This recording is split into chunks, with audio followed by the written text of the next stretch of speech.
అందరికీ నమస్కారం. ఇవాళ మన స్టూడియోలో ఐకాన్ ఆస్ట్రాలజర్ గట్టుపల్లి సురేష్ బాబు గారు మనతో ఉన్నారు. గురుగారితో మాట్లాడదాం. గురుగారు నమస్కారం. జై శ్రీమన్నారాయణ. గురుగారు, అక్టోబర్ నెలలో కన్య రాశి వారికి ఎలాంటి ఫలితాలు ఉండబోతున్నాయి కాస్త వివరించండి. ఈ అక్టోబర్ మాసం అనేది చాలా గొప్ప విషయం. ప్రతి రాశి వాళ్ళకి టర్న్ అనేది స్టార్ట్ అవుతుందన్నమాట. ఎందుకంటే కొన్ని రాశులు ఉంటాయి. కొన్ని రాశుల్లో దసరా మూమెంట్ అనేది ఒకటి ఉంటుందన్నమాట. రాశి మధ్యలో దసరా వస్తుంది. ఇప్పుడు మనకి దసరా మూమెంట్ అనమాట. భాద్రపదం తర్వాత ఆశ్వయుజ మాసంలో దసరా వచ్చేటువంటి మూమెంట్ ఉంది. కాబట్టి ఈ మాసాల్లో కన్యా రాశి వాళ్ళకి లైఫ్ టర్న్ అనే చెప్పుకోవచ్చు. కొన్ని రాశులు ఉన్నాయి. ఇప్పుడు మనం కన్యా రాశి గురించి మాట్లాడుకున్నాం కాబట్టి కన్యా రాశి వారికి టర్నింగ్ మూమెంట్, లైఫ్ టర్న్ అయితే కన్యా రాశి వాళ్ళకి ఖచ్చితంగా ఉంటుంది. ఇది ప్రతి సంవత్సరం కూడా జరుగుతుంది. ఇప్పుడు మామూలుగా ఏంటంటే రాసుల వాళ్ళకి ఒక్కొక్క నెలలో ఒక్కొక్కరికి మార్పు ఉంటుంది. ఒక్కొక్క నెలలో ఒక్కొక్కరికి మంచి జరుగుతుంది. అలానే మనం చూసుకుంటే కన్యా రాశి వాళ్ళకి దసరా మూమెంట్ ఏదైతే ఉందో వీళ్ళకి లైఫ్ టర్న్ అనే చెప్పుకోవచ్చు. ఎలా అంటే పెళ్ళిళ్ళు ఏమైనా కాకపోతే కూడా ఈ మాసంలో అవుతాయి. సో అనేక రకాలుగా చూసుకుంటే కూడా కన్యా రాశి వాళ్ళకి ఈ యొక్క అక్టోబర్ మాసం అనేది చాలా మంచి ఫలితాలు అనేది. అందులో చూస్తే మనమే ఉత్తర, హస్త, చిత్త ఈ 3 నక్షత్రాలు మనకి కన్యా రాశి కింద వస్తాయి. అలానే రెండో ఇంట్లో శుక్రుడు ఉన్నాడు, 9వ స్థానంలో గురువు ఉన్నారు. వీళ్ళకి తగ్గట్టుగా ఈ యొక్క సంవత్సరంలో ఈ మాసంలో లైఫ్ టర్న్ ఏదైతే మనం అనుకున్నామో దానికి తగ్గట్టుగా ఈ సంవత్సరం ఈ మాసంలో కన్యా రాశి వాళ్ళకి ఇంకా మంచి కాలం ఏంటంటే గ్రహాలు కూడా వీళ్ళకి అనుకూలించడం. దశ అంతర్దశలు చూసుకుంటే వాళ్ళు పర్సనల్గా చూస్తే ఈ యొక్క రాశి పరంగా మనం చూసుకున్నట్టయితే కనుక గ్రహాలు వీళ్ళకి ఎంత అనుకూలిస్తున్నాయి అంటే ఎక్కడో ఎప్పుడో ఒక 30-35 ఇయర్స్గా పెళ్లి కానటువంటి వాళ్ళు ఉంటే ఎవరో తెలియని వ్యక్తి వచ్చేసి మా అమ్మాయి ఉంది, లేకపోతే మా చుట్టాల అమ్మాయి ఉంది, లేకపోతే మా తెలిసిన అమ్మాయి ఉంది, మా బంధువుల అమ్మాయి ఉంది, మీకు పిల్లనిచ్చేసి పెళ్లి చేస్తాము అని చెప్పేసి మాట్లాడేటువంటిది ఉంటుంది. వీళ్ళు ఆశ్చర్యపోయేటువంటి అదృష్టం అనమాట. లేదు అబ్బాయికి పెళ్ళి అయింది, అమ్మాయి ఉంది, పెళ్లి కావాల్సిందంటే ఎక్కువ ఏజ్ ఉంది, అబ్బాయి ఎక్కడి నుంచో వస్తారు, ఎవరో తీసుకొస్తారు, మంచి మ్యాచ్ ఉంది, అసలు ఈ ఒక మ్యాచ్ పోయిందంటే మీకు అదృష్టం అనుకోవచ్చు. వీళ్ళు ఎట్లా అంటే పెళ్ళిళ్ళు చూసి సాలిపోయి వదిలేస్తారు. ఈ మాసంలో ఈ సంవత్సరం ఈ గ్రహరీత్యా చూసుకుంటే వీళ్ళకి అదృష్టం ఎలా ఉంది అంటే వాళ్ళే వస్తారు. ఎవరైతే పెళ్ళి కావాలని చెప్పి అలా చూసి సాలిపోయి వదిలేస్తారో వీళ్ళు అలా ఉన్నప్పటికీ కూడా ఎవరో పిల్లనిస్తారని పెళ్ళోడిస్తారని వస్తారనమాట. వీళ్ళకి ఆటోమేటిక్గా అనుకోకుండా పెళ్ళిళ్ళు సెట్ అవుతాయి. ఈ మాసంలో వీళ్ళకున్న అదృష్టం ఇది. ఇంకోటి చూస్తే డబ్బు పరంగా కూడా ఎప్పుడో ఎక్కడో ఏదో జాబ్ చేయడమో, ఏదో మంచి సలహా ఇవ్వడమో, మాట సాయం చేయడమో జరుగుతుంది. దానికి ప్రతిఫలం కన్యా రాశి వాళ్ళు ఆశించలేకపోవడం వదిలేస్తారు, మర్చిపోతారు. వీళ్ళు హెల్ప్ చేసి మర్చిపోయే గుణం వీళ్ళకి, వాళ్ళు బాగుపడతారు కానీ వీళ్ళకి మర్చిపోయే గుణం ఎక్కువ ఉంటుంది. అలాంటి గుణం ఉన్నటువంటి కన్యా రాశి వాళ్ళకి ఈ మాసం ఏమవుతుందంటే వాళ్ళు వస్తారనమాట. మీరు ఆ రోజున మాకు సహాయం చేశారో, లేకపోతే హెల్ప్ చేశారో, మంచి పని అయిందో, మీరు నాకు మంచి మాట చెప్పారు, దీనివల్ల నేను బాగుపడ్డాను, మీరు నాకు మంచి పేరు పెట్టేశారు, కంపెనీకి మంచి పేరు పెట్టారు, మీరు నాకు మంచి దారి చూపించారు అని చెప్పేసి వీళ్ళ దగ్గరికి వచ్చేసి వీళ్ళ మననాలు అంటే వీళ్ళ ఒక గొప్పతనం వివరించేసి వీళ్ళని హైక్ చేసేసి వీళ్ళకి కావాల్సినటువంటిగా వనరులు అరేంజ్ చేయగలిగినటువంటి పర్సన్స్ ఈ కన్యా రాశిలో ఈ మాసంలో కనిపిస్తుంది అనమాట. అంటే ఎన్నడూ ఎరగలేనటువంటి విధంగా కన్యా రాశి వాళ్ళు ఈ మాసంలో చాలా అంటే చాలా గొప్ప విధంగా వీళ్ళే సెట్ చేసుకోగలంత క్యాపబిలిటీ ఉన్నటువంటి మాసం ఈ యొక్క అక్టోబర్ మాసం కన్యా రాశి వాళ్ళకి అని మనం చాలా చెప్పుకోవచ్చు. సో టర్నింగ్ పాయింట్స్ ఎన్ని విభాగాల్లో తిరగబోతుంది? ఆర్థికంగాను అన్ని విభాగాల్లో మ్యాక్సిమం తిరగబోతుంది అంటారా? ఖచ్చితంగా ఎక్కడెప్పటి నుంచో ఎన్నో రకాలైనటువంటి తెలివితేటలు ఉండి గడపలు దాటి వెళ్ళలేనటువంటి పరిస్థితుల్లో ఉన్నటువంటి కన్యా రాశి వాళ్ళకి ఈ రోజున బయటకు వచ్చేసి పబ్లిక్లో అందరి ముందు కూడా మన్ననాలు పొందేటువంటి అదృష్టము వీళ్ళకి చాలా గొప్పగా కనిపిస్తూ ఉందన్నమాట. టర్నింగ్ పాయింట్స్ కూడా వీళ్ళకి చాలా బాగుంటాయి. ఎగ్జామ్స్లో కావచ్చు, జాబ్ పరంగా కావచ్చు, బిజినెస్ పరంగా కావచ్చు, వీళ్ళు ఎలాంటి బిజినెస్ పెట్టినా కూడా చాలా మంచి ఫలితం ఉంటుంది. అలానే వీళ్ళు ఎవరికైనా హెల్ప్ చేస్తే కూడా ఆ హెల్ప్ అనేది కూడా వాళ్ళ లైఫ్తో పాటు వాళ్ళు ఇంకొక 10 మందికి దారి చూపించేటువంటి మార్గదర్శకులు ఈ కన్యా రాశి వాళ్ళు అవుతారు. అందులోనూ ఈ మాసంలో ప్రత్యేకంగా ఈ కన్యా రాశి వాళ్ళకి అదృష్టం అలా ఏర్పడిపోయింది. అంటే దరిద్రం పట్టింది అదృష్టం వీళ్ళకి. అంటే దరిద్రం పడితే కామన్ కదండి, వీడు దరిద్రుడురా అంటారు, తెలిసిపోతుంది. దరిద్రుడు 10 మందికి తెలుస్తాడు, ఎందుకంటే వాళ్ళు ఉన్నటువంటి క్యాపబిలిటీ అలా ఉండిపోద్ది. అలానే వీళ్ళకి దరిద్రం పట్టినట్టు అదృష్టం పట్టింది. కన్యా రాశి వాళ్ళకి దరిద్రం ఎలా అయితే ఉంటుందో వాళ్ళకి అలానే ఈయనకి అదృష్టం పట్టింది అనమాట. అదృష్టం పట్టడం వల్ల 10 మందిలోనూ వీళ్ళకి గొప్ప విషయంలోనూ గొప్ప విషయాల్లోనూ గొప్పతనంగాను 10 మంది సలహాదారులుగా పనికొస్తారు, అడ్వైజర్స్గా పనికొస్తారు. అందులోనూ వీళ్ళు పేరు ప్రఖ్యాత కావచ్చు, వీళ్ళుగా ఒక స్టాండబుల్ అంటే ఒక క్యాపబిలిటీ వీళ్ళకంటూ ఒక ప్లాట్ఫారాన్ని ఏర్పరచుకోగలుగుతారు. ఇండివిజువాలిటీ ఎక్కువ ఉంటుంది. వీళ్ళు ఏ రంగంలో రాణించాలనుకొని వాళ్ళు అనుకుంటే, మనస్ఫూర్తిగా అనుకుంటే వాళ్ళు ఆ స్థాయిలో ఆ రంగాల్లోకి మాత్రం ఖచ్చితంగా చుచ్చుకుపోతారు. ఆరోగ్యపరంగా ఎలా ఉండబోతుంది ఈ రాశి వారికి ఈ మాసం? ఆరోగ్యపరంగా కూడా పోయిన మాసం కన్నా మనం చూసుకుంటే భాద్రపద మాసం కన్నా ఆశ్వీజ మాసంలో ఈ అక్టోబర్ మాసంలో అయితే మాత్రం కన్యా రాశి వాళ్ళకి మరింత బాగుందని మనం చెప్పుకోవాలి.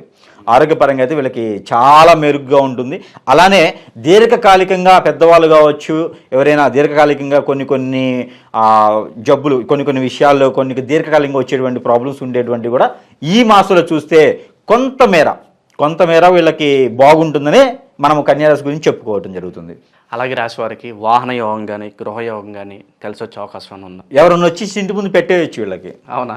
అదృష్టం అట్లా ఉంది. వీళ్ళు కొనాలనుకున్నా వీళ్ళు కొనలేకపోయినా కూడా ఎవరైనా తీసుకొచ్చేసి గురువుగారు ఇది తీసేసుకోండి, పంతులు గారు ఇది తీసుకోండి, అన్న ఇది తీసుకోండి, మీరు నాకు ఒకప్పుడు ఇది చేశారు కదా, వాడుకోండి అన్న, నాకు డబ్బులు ఏంటి, వాడు ఈ బండి తీసుకెళ్ళి కారు తీసుకెళ్ళి వాడుకోండి అన్న, ఈయనే చెప్పేటువంటి ఇది కూడా ఈ కన్యారాశి వాళ్ళకి ఉంది. అలా అని చెప్పేసి ఖాళీ కూర్చోకండి, కానీ కన్యారాశి ఖాళీ కూర్చోవద్దు. వీళ్ళు చేయాల్సిన ప్రయత్నాలు వీళ్ళు చేయాలి. గురువుగారు చెప్పారు కన్యారాశి వాళ్ళకి బియ్యం వండకపోయినా కూడా అన్నం వేద్దంట అని చెప్పేసి ఏముండదు. మనం చేసి ప్రయత్నాలు మనం చేస్తూ ఉంటే కాదు. కన్యారాశి వాళ్ళ అదృష్టం అనేది చాలా బాగుంది ఈ మాసంలో, అందుకే అలా చెప్తున్నాను అనమాట. బాగుంది, చాలా అంటే చాలా బాగుంది. వాహన యోగం ఉంది, గృహయోగం కూడా ఉంది, వాహన యోగం ఉంది. ఎక్కడైనా ఇప్పుడు సపోజ్ ఒక 50 లక్షల రూపాయలు ఇన్వెస్ట్ చేసే దగ్గర 40 లక్షలు 30 లక్షలు అయిపోతుంది. ఇన్ఫ్లుయెన్స్ అలా ఉంటుంది అనమాట. వీళ్ళకి ఏంటంటే ప్రఖ్యాత ఉంటుంది కాబట్టి ఆటోమేటిక్గా వీళ్ళు మాట్లాడేది విధానం కావచ్చు, వీళ్ళు మాట్లాడేదాన్ని కావచ్చు, కన్యారాశి వాళ్ళకి అయితే వీళ్ళ మాటల ద్వారా కూడా డబ్బు వచ్చేస్తుంది అనమాట. సో మీరు చెప్పేదాని ప్రకారం అయితే ఆకస్మిక ధనం, అలాగే విదేశీయానం కూడా ఏమైనా ప్రాప్తి ఉందా ఈ రాశి వారికి? విదేశీయానం అయితే అంతగా ఏమీ కనిపించట్లేదు, ఉన్న దగ్గర మాత్రమే ఉంటుంది. కానీ అకస్మాత్తుగా ధనదాహం అనేది ఏముండదండి. అకస్మాత్తుగా ధనలాభం అంటే ఏంటంటే ఎవరో వచ్చేసి ₹1,00,00,000 కొమ్మరిచ్చేసి వెళ్ళిపోయేదానికి అట్లేమి ఉండదు. కాకపోతే ఎప్పుడో వీళ్ళకి రావాల్సినవో ఎవరో ఇద్దామనుకుని మర్చిపోయినవో అయితే వచ్చేటువంటి అవకాశం ఉన్నది. మెరుగ్గా ఇంకొక విషయం ఏంటంటే వీళ్ళు ఎప్పుడో ఏర్పరిచినటువంటి ప్లాట్ఫామ్, ఎప్పుడో వేసిన చెట్టున ఈరోజు మొక్క ఈ మానయ్యి కాయలు వచ్చేటువంటి పొజిషన్కి వచ్చేది. అంటే ఎప్పుడో మొక్క వేస్తారు, వదిలేస్తారు, దాన్ని మర్చిపోతారు. అది ఇప్పుడు ఏంటంటే పంటకు వస్తుంది. అలాంటి అదృష్టం ఉంది కన్యారాశి వాళ్ళకి. అకస్మాత్తుగా అయితే ఏముండదు, ఎప్పుడో వీళ్ళు స్టార్ట్ చేసి ఉంటారు, అవన్నీ ఫలితం అనేది ఇప్పుడు వస్తుంది. అట్లా ఉంది కన్యారాశి వాళ్ళది అనమాట. ఒకేసారి ఫలితం వస్తుంది అనమాట, ఒకేసారి 10 దోసులు తిన్నట్టు అయిపోతుంది అనమాట. సో చాలా ప్రతిఫలం ఉంటుంది. ఆ చెట్టు పండి ఇప్పుడు కాయలయ్యి వీళ్ళు తినేదానికి అదృష్టం వీళ్ళకు ఉంటుందన్నమాట. వీళ్ళు పూర్తిగా తినేదానికి బాగుంటుంది. క్రింద మాసం కూడా మన కన్యా రాశి ఏదైతే ఉందో మనం మంచి రెస్పాన్స్ అయితే రావడం జరిగింది. గురుగారు చాలా బాగా చెప్పారని చెప్పి మరి ఈ మాసం కూడా మరి కన్యా రాశి వారికి బాగుంది కాబట్టి ఇంకా ఎటువంటి పరిహారాలు చేసుకుంటే వీళ్ళు మంచి ఫలితం పొందే అవకాశం ఉందంటారు? నిజంగా మణికంఠ గారు కన్యా రాశి గురించి చెప్పారు అంటే బాగుంది. అలా కన్యా రాశికి ఏదైతే గ్రహాల అనుకూలత ఉందో అదే విధంగా కంటిన్యూ అవుతుంది. వాళ్ళ అదృష్టం అంత బాగుంది కాబట్టే మనం బాగుందని చెప్తా ఉన్నాం. అలానే ఫలితాలు కూడా నాకు చాలా కామెంట్స్ మెసేజ్ వస్తూ ఉన్నాయి. ఈ కన్యారాశి గురించి మీకు చెప్పింది చాలా బాగుంది గురుగారు, మాకు జరిగినాయి కూడా అని చెప్పేసి విన్నాను నేను. అలానే మనకి జరిగినాయి అంటే నేను ఉన్నదే చెప్తా కానీ లేనిది సృష్టించేసి రాసుల్ని హైక్ చేస్తూ మనకేం రాదు కదా, అక్కడ వాళ్ళ అదృష్టం ఉన్నది. అలానే ఇంకోటి ఏంటంటే పరిహారాలకు ముందు వాళ్ళ పర్సనల్ హరస్కోపు ఏదైనా చూపించుకోవాలనుకుంటే కనుక ఈ యొక్క రాశి ఫలాలు కన్యారాశి అందరికీ వర్తిస్తనైతే కాదు. మనము ఆ దశ అంతర్దశలు ఇప్పుడున్నటువంటి గ్రహస్థితి ప్రకారంగా మనకు అనుకూలతగా ఏది బాగుంది చెప్పడం మాత్రమే తప్పితే కన్యారాశి మొత్తాన్ని క్యాలిక్యులేషన్ చేసి చెప్పట్లేదు. అందులో పర్సనల్గా చూపించుకుంటే గురుగారి దగ్గర పర్సనల్ హరోస్కోప్ చూపించుకుంటే వారి యొక్క పరిహారాలు వారి యొక్క దానాలు ఏమైనా ఉంటే చేస్తే కూడా ఈ కన్యారాశి వారికి చాలా మంచి జరుగుతుందని చెప్పుకోవచ్చు. అలానే ఈ మాసంలో 2 గ్రహణాలు వస్తున్నాయి, సూర్యగ్రహణం, చంద్రగ్రహణం. మన ఇండియాలో కనిపించకపోయినంత మాత్రాన ఆ గ్రహణ ప్రభావం అయితే రాసులన్నిటి మీద ఉంటుంది. అలానే కన్యారాశి మీద కూడా ఈ గ్రహణ ప్రభావం ఉంటుంది. ఈ గ్రహణ దానాలు అనేది మనం ఇచ్చుకుంటే కనుక ప్రతి రాశి వారికి కూడా గ్రహణ దానాలు అని ఉంటాయండి. ఇందులోనూ గోధుమలు, అందులోనూ బియ్యము, ఈ 2 కిలోంబో చొప్పున పంతులు గారికో లేదా అక్కడైనా బయట ఉంటారు కాబట్టి ఎవరో ఒకరికి దానం ఇస్తే కూడా వీళ్ళకి మంచి ఫలితం అనేది ఉంటుందండి. అలానే వీళ్ళు విష్ణు ఆలయంలో, విష్ణుమూర్తి ఆలయంలో కనుక వీళ్ళు ఆరాధన చేస్తుండో, అలా వెంకటేశ్వర స్వామికి వీళ్ళు వెంకటేశ్వర నామములు గోవింద నారాయణ ఇలాగా గోవింద నామాలు చెప్పించడం ద్వారా కూడా, అలానే వెంకటేశ్వర స్వామి దగ్గర వీళ్ళు ఆరాధన చేస్తే కూడా, దర్శనం చేసుకున్నా కూడా వీళ్ళకి మరింత మంచి జరిగేటువంటి అదృష్టం చాలా బాగుంటుందండి. అలానే వీళ్ళు ప్రతినిత్యం కూడా ఎర్రని పువ్వులతో వెంకటేశ్వర స్వామి కనుక లేదా విష్ణు ఆలయాలు ఎక్కడున్నా సరే, మనం విష్ణు ఆలయాల్లో కనుక వీళ్ళు ప్రతినిత్యం కూడా వీళ్ళు పూజించితే కనుక అష్టోత్తరం కానీ శతనామావళి కానీ వీళ్ళు పఠించడం ద్వారా కూడా వీళ్ళకి మంచి ఫలితం అనేది ఉంటుందండి.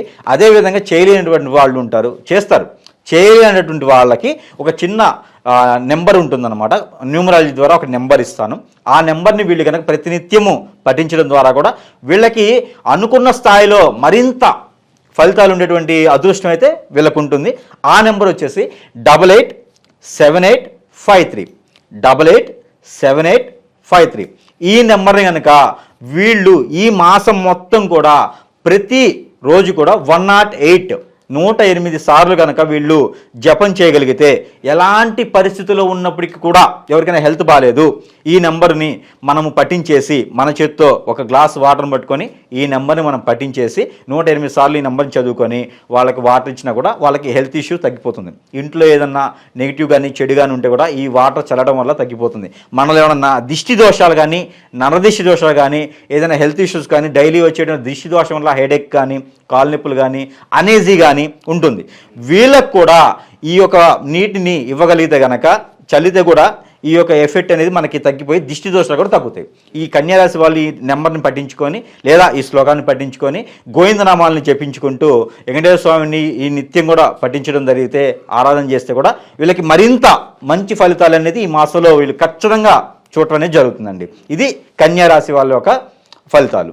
అక్టోబర్ నెలలో కన్యరాశి వారికి ఎలాంటి ఫలితాలు ఉంటాయి, అలాగే వీరు చేసుకోవాల్సిన పరిహారాలు తెలియజేసినందుకు ధన్యవాదాలు గురుగారు.